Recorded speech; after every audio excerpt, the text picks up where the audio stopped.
Maila po ba mga bossing ko ang swerte sa inyo at naisyo po na masigit kayo na maka-attract ng swerte? Ito po mga bossing ko ang ating kandila na kulay dilaw. Mas mainam, kulay dilaw ang inyo pong gagamitin mga bossing ko na kandila. Ito ay pang-attract ng kasaganahan at pantaboy ng kamalasan. Pang-attract ng swerte po ito mga bossing. Ang gagawin nyo lamang po mga bossing ko ay kumuha ka ng isang malinis na papel na kagaya nito. At pagkatapos mga bossing ko, isusulat nyo dito ang lahat ng gusto po ninyo. Pwede rin naman po lahat ng miyembro ng pamilya kung ano yung hangarin nyo sa kanila. Lahat ng miyembro na ng pamilya. At pagkatapos, halimbawa apple pagyo. Tapos, sulat nyo po dito na, sasampulan ko po kayo. Yan.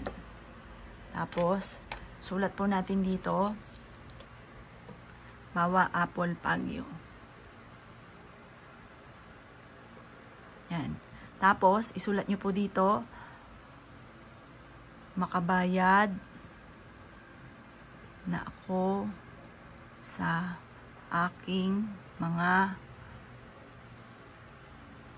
pagkakautang. Tapos, sabi nyo dito, manalo ako ng limpak na salapi.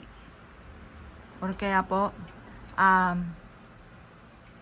sa aking negosyo ay dito na ako yayaman. Or kaya, pagdating ito mga bossing ko, yung dilaw, sa pera, kalamidad, mga pangarap, pwede rin ito sa karamdaman, basta kung ano yung wishes po ninyo, i-wish na po dito.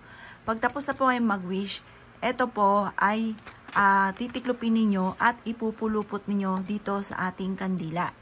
Pulupot nyo siya at tatalian nyo siya ng sinulid.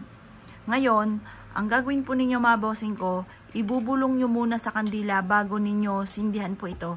Ibubulong nyo muna ang lahat ng gusto po ninyo. Halimbawa, sa pamamagitan ng sipag at tiyaga at matagal ko ng mga pinapangarap, ay makakamit ko ang lahat ng aking mga pinapangarap. Mananalo na ako ng jackpot, magkakaroon ako araw-araw ng malaking benta, iaadya ako nito kung saan lagi ako ay suswertihin. Ganun ang mga pag-wish ha, huwag kayong gagamit na sana, dapat direct to the point ang pag-wish. Pagkatapos nyo pong mag-wish mga bossing ko, saka nyo ito sisindihan. Wag na wag kang gagamit ng sana. Kasi basta gumamit ka ng sana, hindi natutupad. Parang alanganin or matagal pa bago matupad. Kaya kung ikinaniniwala at naisyo po itong gawin, wag na po kayo magpatumpik-tumpik pa. Subukan nyo po ito.